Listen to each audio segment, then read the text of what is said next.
mental resilience training has existed for hundreds, if not thousands of years, but typically in a religious context. And this is a time when we've certainly always needed resiliency training. Depression is sometimes a function of a lack of resiliency.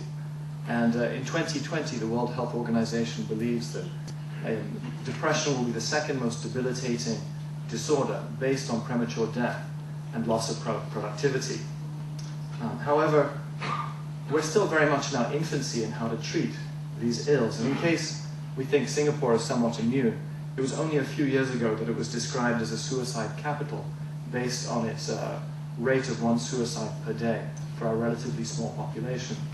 So I'd say this training is not only important, it's urgent for us to consider. And with psychology and psychopharmacology being only partially successful, we're now looking for other techniques. We don't know who's going to respond to what psychological drug or technique, to what extent, and cures are relatively hard to come by. And we're also interested in how do you take people from normal levels of functioning to higher levels. In certain systems of psychology, it's regarded that unless you are enlightened or highly achieved, that you're basically mentally ill. And so there isn't that much distinction between those who we consider normal and those who we consider normally being sick. So the case I'd like to talk about spans the spectrum of pathology as well as high-functioning person. My earlier work at Stanford University was looking at taking trance techniques such as hypnosis and meditation to see could these help people in depression. I then became the primary psychologist for Harvard Business School, and now I'm working with leaders in Southeast Asia to see to what extent can these techniques be used for more high-functioning people, peak performers. And the client, I'll call him Harvey. He's a 40-year-old hedge fund manager who wields multi-million-dollar decisions on a fairly regular basis. He came in to see me after 2 years of depression and was hoping naively for some magic. Very standard psychotherapy, cognitive behavioral therapy, produced remarkable results within 3 months. In fact, I started to get concerned that he may go into a manic phase. His upswing was very fast, and that can be a concern too. We want to see progress, but at that speed, it was a little alarming. He became quite grandiose. His melancholy had become energy. His paranoia had become confidence. And there was a love interest, and he was going to propose to her, and she would fall madly in love with him, and they would go off on vacation, live happily ever after, and the whole world would be bright, and that was absolutely fact. Except it wasn't. And he came crashing down with a horrible depression that lasted several months and became severe. His concentration was ruined. His ability to handle an Excel spreadsheet was grossly compromised. And given the kind of work he was doing, this was really quite horrible. So he asked me, having initially come and made it clear that trance was not something he wanted to experience. He said to me, "Could you do some trance work? I'm feeling desperate." By that time he was on medication, and we tried a number of techniques that didn't seem to move this very static sense of self that he had. It's the sense that I'm worthless, I'm unlovable, and this will never change. I waited.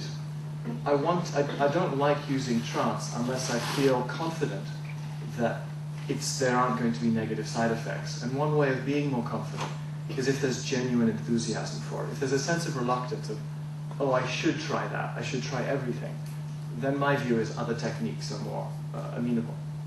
So I frustrated him deliberately by waiting and pausing and acting like I was ambivalent.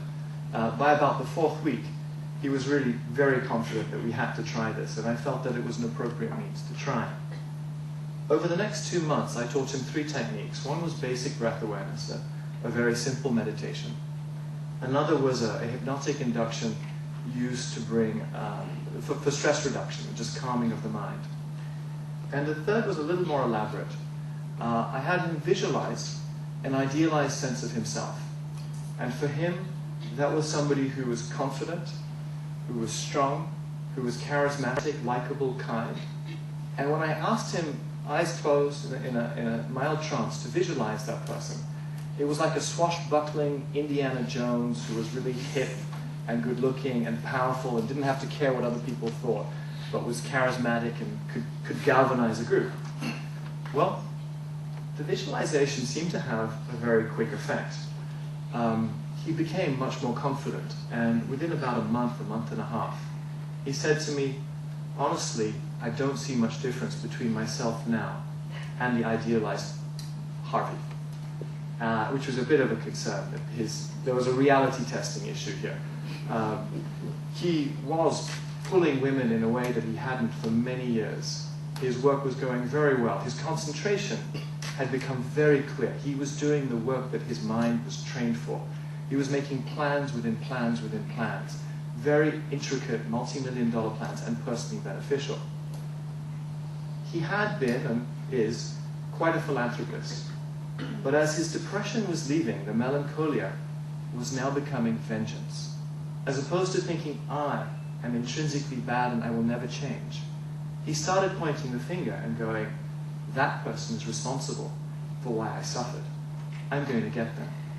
And these very, very intricate plans were being built to destroy small empires and to destroy the careers of people he had worked with. And he said to me himself, he said, I've become like Harvey Two-Face from Batman. Half of me this wonderful altruistic do-gooder, and half of me I just want to destroy. He ended that session by shaking my hand and saying, Dr. Marshall, thank you for all you've done for me. And I got to say, I thought, oh my God, what have I done? We worked a bit more. I kept my fingers crossed, and in the guided visualizations, I started to tamper with the image. He was imagining himself as this powerful swashbuckler and started to forget the kindness associated with the image. So I would doctor it, saying, imagine the idealized Harvey at he's compassionate and kind, figuring that this was needed. I wasn't sure that I was being very successful, but what else to do? Well, the financial crisis came, as did the rejection of a particularly important woman in his life. And his depression returned. Not as crashingly awful as before, and he's in it right now. There's a sense of stability to it.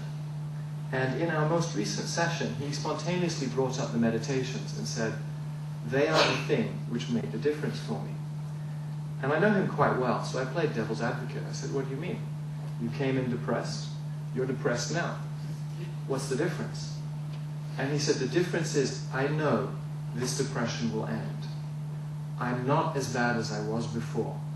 And I have tasted a sense of what life can be. And it was only a few weeks ago I was there. And I said, well, were you happy? Was this Harvey Two-Face thing giving you joy? Because the meditation seemed to create Harvey Two-Face. And a real sense of sadness came. He said, I long to be Harvey Two-Face again. It gave me such a strength of solidity and power and self-righteousness that I long for. But he said, but the fact is, I can see now, actually, it didn't really bring me deep happiness. And he's looking for me to explain to him where he can get the deep happiness from, and he's not going to get it from me, unfortunately, because I don't know, but I'm working on it too. But I asked him, I said, so do you really believe this stuff makes a difference? He said, absolutely. Now, he very rarely practiced on his own. We practiced in session. He said on his flights to different nations to conduct these different negotiations, he would occasionally do the breath awareness exercise. And he said he would enter into negotiations more firm, more confident, and less hostile. He said there was a confidence he had that meant people knew he meant business, but it wasn't personal. So though he could be more firm and in some ways more threatening, he left with more respect and more liking from other people.